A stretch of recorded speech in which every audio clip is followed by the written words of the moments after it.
नमस्कार। आज हम पढ़ेंगे संज्ञा। संज्ञा मतलब किसी वस्तु, प्राणी, व्यक्ति, अवस्था, गुण या भाव के नाम का बोध कराने वाले शब्दों को संज्ञा कहा जाता है। इसके उदाहरण देखिए। शाहजहां ने मुमताज महल की याद में ताजमहल बनवाया था। ताजमहल आगरा में स्थित है। फूल में सुगंध व शहद में मिठास होती है। यहाँ पे मैंने ये जो उदाहरण दिए हैं इसमें देखिए, मैंने नाम लिया शाहजहां, मुमताज महल, ये व्यक्तियों के नाम हैं। और फूल में सुगंध और शहद में मिठास होती है, ये जो है सुगंध और मिठास जो है गुण या भावों के नाम हैं। स्थान मैंने लिया, ताजमहल आगरा में स्थित है, तो आगरा और जो ताजमहल है वो स्थान है। यानी कि संज्ञा शब्द वो शब्द होते हैं जो किसी वस्तु, व्यक्ति, प्राणी, अवस्था, गुण या भाव के नाम का बोध कराएं, उसे संज्ञा शब्द कहते हैं। संज्ञा जो होती है इसके 3 भेद होते हैं: व्यक्तिवाचक संज्ञा, जातिवाचक संज्ञा और भाववाचक संज्ञा। व्यक्तिवाचक संज्ञा। व्यक्तिवाचक संज्ञा जिस शब्द से किसी विशेष व्यक्ति, वस्तु या स्थान का बोध हो उसे व्यक्तिवाचक संज्ञा कहते हैं। जैसे कि राकेश, नीता, आगरा, रामायण, महाभारत आदि। इनसे जो किसी विशेष व्यक्ति या वस्तु के बारे में या स्थान के बारे में पता चलता है, ये व्यक्तिवाचक संज्ञा होते हैं। जातिवाचक संज्ञा जिस संज्ञा शब्द से एक प्रकार की समस्त वस्तुओं और प्राणियों का बोध होता है उसे जातिवाचक संज्ञा कहते हैं।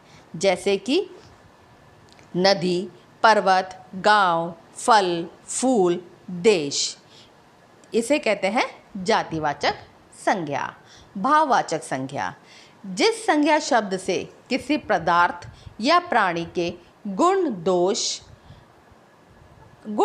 अवस्था, मन के भाव आदि का बोध होता है उसे भाववाचक संज्ञा कहते हैं।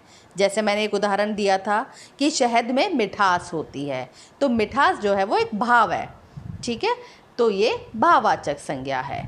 जैसे इसके कुछ और उदाहरण हैं: मिठास, नम्रता, मित्रता, ईमानदारी आदि।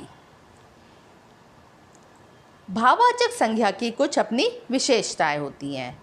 जातिवाचक और व्यक्तिवाचक संज्ञाओं को तो हम देख सकते हैं, यानी उन्हें देखा जा सकता है, लेकिन भाववाचक संज्ञाओं को देखा नहीं जा सकता, क्योंकि ये क्या होते हैं? ये होते हैं गुण, दोष, अवस्था, मन के भाव, ये सब जो होते हैं भाव होते हैं, तो इसको हम देख नहीं सकते।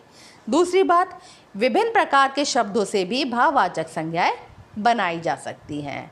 अलग अलग जो संज्ञा शब्द है उनसे भी आप भाववाचक संज्ञा बना सकते हैं। तीसरी जरूरी बात यह है कि भाववाचक संज्ञाओं को केवल हम अनुभव कर सकते हैं। जैसा कि मैंने आपको पहले बताया था कि भाववाचक संज्ञा जो है गुण, दोष और भाव, मन के विचार जो होते हैं इससे होते हैं, तो ये सिर्फ हम अनुभव कर सकते हैं। ये अगणनीय होते हैं। अगणनीय मतलब इन्हें गिना नहीं जा सकता। और सबसे महत्वपूर्ण बात, इनका प्रयोग जो होता है हमेशा एक वचन में ही होता है। अंग्रेजी की तरह अंग्रेजी में जैसे संज्ञा के 5 भेद होते हैं, उसी तरह हिंदी के अंतर्गत भी कुछ विद्वान मानते हैं कि संज्ञा के 2 भेद और मानते हैं। ये 2 भेद हैं: द्रव्यवाचक संज्ञा और समूहवाचक संज्ञा। द्रव्यवाचक संज्ञा जिस संज्ञा शब्दों से किसी द्रव्य या पदार्थ का बोध होता है उसे द्रव्यवाचक संज्ञा कहते हैं, या जिस संज्ञा शब्द से नापतोल वाली वस्तु का बोध होता है उसे द्रव्यवाचक संज्ञा कहते हैं। जैसे कि चांदी, तेल, दूध, सोना आदि। समूहवाचक संज्ञा जिन संज्ञा शब्दों से एक ही जाति के व्यक्तियों या वस्तुओं के समूह का बोध होता है उसे समूहवाचक संज्ञा कहते हैं। जैसे कि सभा, सेना, कक्ष, परिवार, कक्षा आदि। भाववाचक संज्ञाएं जो है मुख्यतः 2 प्रकार की होती हैं। इनकी रचना जो है मुख्यतः 2 प्रकार की होती है। कुछ संज्ञाएं मूल रूप से भाववाचक ही होती हैं, जैसे कि दया, प्रेम, दुख, क्रोध आदि। और कुछ भाववाचक संज्ञाएं जो हैं वो अन्य शब्दों से बनाई जाती है, जैसे कि जातिवाचक संज्ञा से भी हम भाववाचक संज्ञा बना सकते हैं, सर्वनाम से भी बना सकते हैं, विशेषण से, क्रिया से और अव्यय से। सबसे पहले हम देखेंगे जातिवाचक संज्ञा से भाववाचक संज्ञा कैसे बनाई जाती है। जातिवाचक संज्ञा है मित्र, इससे जो भाववाचक संज्ञा बनेगी वो बनेगी मित्रता। मनुष्य, मनुष्य से बनेगा मनुष्यता। लड़का, लड़कपन। बाल, बालपन। सर्वनाम से हम भाववाचक संज्ञा कैसे बनाएंगे? सर्वनाम शब्द है जैसे पराया, तो इससे भाववाचक बनेगा परायापन। मम से बनेगा ममता। सर्व से बनेगा सर्वस्व। विशेषण से भाववाचक संज्ञाएं, विशेषण से भाववाचक संज्ञा जैसे बुरा, बुरा से बनेगा बुराई। कायर, कायर से बनेगी कायरता। खट्टा, खटाई। खूबसूरत, खूबसूरती। क्रिया से भाववाचक संज्ञा, क्रिया शब्द है पढ़ना, इससे भाववाचक बनेगा पढ़ाई। मरना, मार। पूजना, पूजा। जीतना, जीत। ये जो हमने क्रिया शब्दों से भाववाचक संज्ञाएं बनाई हैं। अब हम सीखेंगे अव्यय से भाववाचक संज्ञा बनाना। अव्यय शब्द है दूर, दूर से इसका भाववाचक संज्ञा बनेगी दूरी। भीतर से भीतरी। निकट से निकटता। शाबाश से शाबाशी।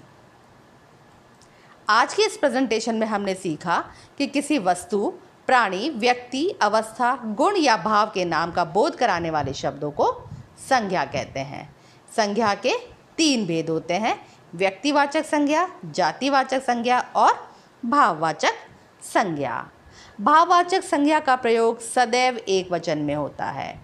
भाववाचक संज्ञाएं जातिवाचक संज्ञा, सर्वनाम, विशेषण, क्रिया तथा अव्यय से बनती हैं। आशा करती हूँ कि इस प्रेजेंटेशन के माध्यम से आपको संज्ञा समझ आई होगी। धन्यवाद।